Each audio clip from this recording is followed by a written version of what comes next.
예, 안녕하십니까. 동백 프라임 에듀 학원입니다. 오늘은 이화여자대학교 2022학년도 입학 전형 시행 계획에 대해서 알아보도록 하겠습니다.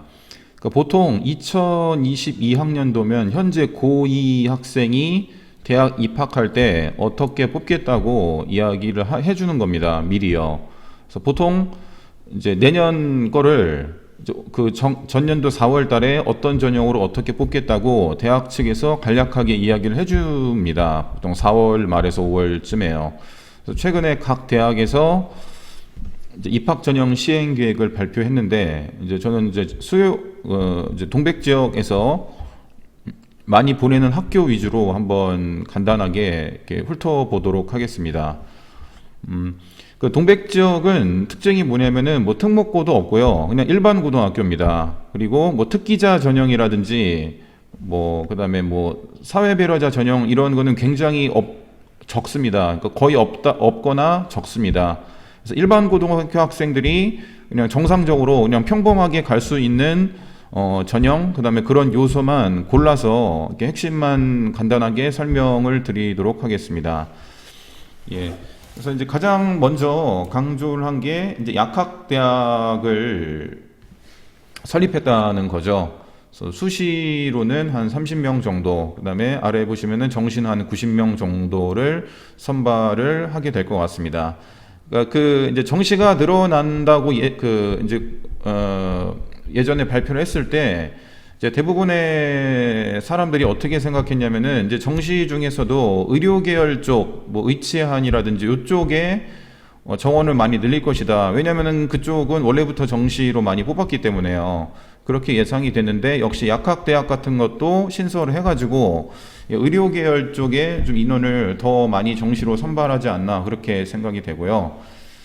예, 그래서 뭐 고른 기회 전형 이제 이런 거를 많이 늘렸다고 하시는데 이제 이런 거는 이제 저희 쪽이랑은 별로 상관이 없죠.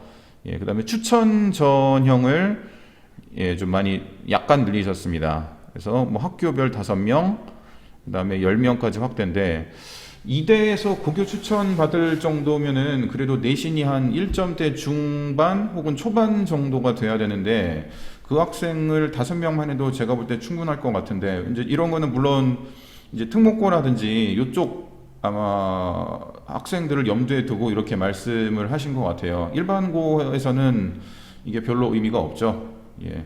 그리고 논술 전형은 인원이 점점 흐름에 따라서 축소가 되고 있고 특기자도 마찬가지입니다. 축소가 되고 있습니다. 그리고 정시는 점점 확대가 되고 있죠. 그래서 올해 고3을 기준으로 10%가 늘어났고 그 다음에 고2, 고3에서 고2는 한 2% 정도가 늘어났습니다. 예, 그래서 그렇고요. 아까도 말씀드렸지만 이쪽 사범대학하고 의료계열 쪽, 그쪽에 정시 모집 인원이 확대가 되고요. 그래서 기회균형 전형 이런 거는 별로 이제 상관이 없을 것 같으니까 그냥 넘어가도록 하겠습니다. 그다음에 이제 정시에서 특이한 게 이제 문이과가 고2 때부터는 통합이 됩니다.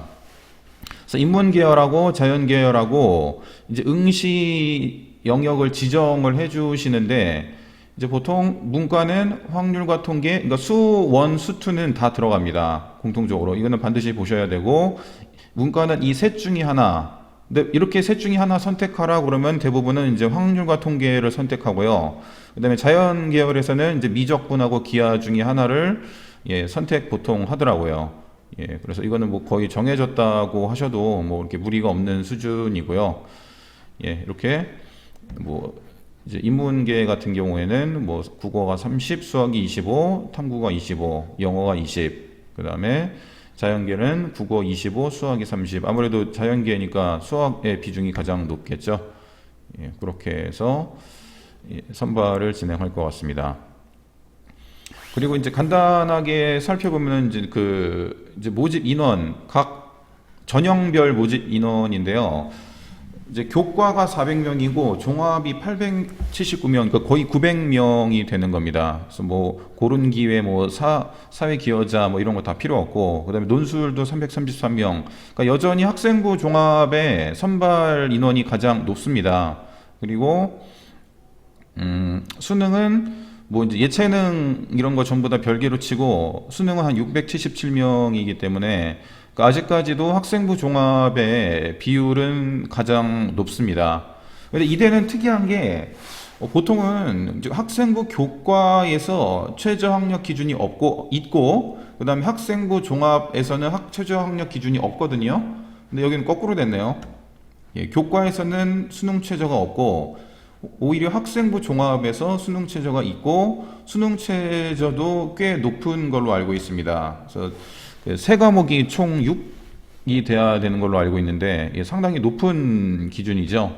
예, 그리고 실질적으로 이대를 가려면은 예, 수능을 다 보셔야 된다고 생각하시면 됩니다. 예, 그러니까 고교 추천 전형을 빼놓고요. 근데 고교 추천 전형도 받으려면은 내신이 굉장히 좋아야 되기 때문에 예, 기본적으로 공부를 아주 잘 하셔야지 이대를 입학하실 수 있지 않나 그렇게 생각이 됩니다. 예, 그리고 요거 같은 경우는 이제 뭐 각 예, 과별 뭐 이제 몇 명 뽑는지 이렇게 쭉 있으니까 예, 이거는 간단하게 넘어가고요. 이건 특기자 전형 뭐 이런 거 기회균형 전형 이런 것도 예, 저희하고 별로 상관이 없기 때문에 바로바로 넘어가도록 하겠습니다. 예, 그 다음에 이제 뭐 추천 전형이라든지 그 다음에 뭐 고른 기회 전형 이런 거는 여기에 관련되는 학생만 따로 읽어보시면 됩니다. 그래서 이런 것도 그냥 넘어가시면 되고요. 예, 그래서 그 다음에 이제 학생부 교과 성적 반영을 할 때 이제 국어, 영어, 수학, 그 다음에 과학, 그 다음에 사회, 한국사 이렇게 포함이 된다. 그러니까 이대 갈 학생들은 요런 과목에 대해서 예, 신경을 쓰시면 됩니다. 그래서 음악과라든지 무용과는 역시 뭐 예술이나 예술 계열도 예, 반영이 되니까 그런 것까지 신경을 쓰셔야겠고요. 그 다음에 3학년 1학기까지 반영이 된다는 거 예, 알아두시고요. 그 다음에 학년별, 학기별 가중치가 없다는 거 예, 그것도 알아두시면 될 것 같습니다. 그러니까 1, 2, 3학년 균등하게 예, 이제 성적을 보겠다는 얘기고요. 기본적으로 서류는 이제 학생부 종합이나 이런 거 같은 경우에는 이제 생기부하고 자기소개서, 그러니까 가장 일반적인 거죠. 예, 학교에 따라서 뭐 자기소개서가 없는 학교도 있고 그런데 예, 기본적인 서류는 다 제출하는 걸로 알고 있습니다. 예, 그리고 이제 최저 등급이 나왔는데 이제 인문계라든지 자연계 일반적인 학생을 보면은 3개 영역에 등급 6입니다. 그러니까 이게 쉽지가 않죠. 2등급을 3개 맞아야 되는 거니까 예, 이렇게 만만하진 않죠. 그다음에 의예과 같은 경우에는 4개를 5등급, 약학도 마찬가지로 4개 등급 5, 이제 뭐 미래산업 약학 이런 것도 전부 다 4개 5입니다. 그다음에 이제 스크랜튼 학부라는 데는 예, 3개 등급 5. 여기도 좀 이제 힘든가 보네요. 예, 어려운 데인 것 같습니다. 예, 그래서 그런 식으로 예, 정리를 하시면 될 것 같고, 아까도 말씀드렸지만 이런 선택 과목 수학에서 그 정시에서 수학에서 선택 과목 다시 한번 확인해 주시면 좋을 것 같고요. 예, 이것도 아까 봤던 거죠. 그 다음에 이제 영어별 등급 반영 점수를 보면은 1등급에서 2등급 차이는 2점밖에 안 나는데 2등급에서 3등급은 4점, 3등급에서 4등급은 6점이 차이 납니다. 그러니까 한 2등급에서 3등급 사이는 꼭 맞아야지 그래도 좀 안정적으로 그 정시를 지원하는데 문제가 없지 않을까 그렇게 생각이 됩니다. 예, 한국사는 이제 거의 의미가 없죠. 3등급까지는 전부 다 똑같이 치는 거고요. 그 다음에 0.2점씩. 예, 그래서 예, 자연계열도 마찬가지로 4등급까지는 똑같이 치고, 그러니까 3등급에서 4등급 정도는 맞아 주시는 게 점수 계산에 어느 정도 손해를 안 보지 않을까 그렇게 생각이 됩니다. 예. 그래서 이상으로 간단하게 이제 이화여자대학교 입학 전형 시행 계획에 대해서 알아봤습니다. 예, 그러니까 이렇게 그 동백 지역에 있는 학생들을 기준으로 좀 이렇게 요점만 뽑아서 나머지 학교들도 좀 설명을 예, 드리도록 하겠습니다. 예, 이상 프라이메리 학원이었습니다.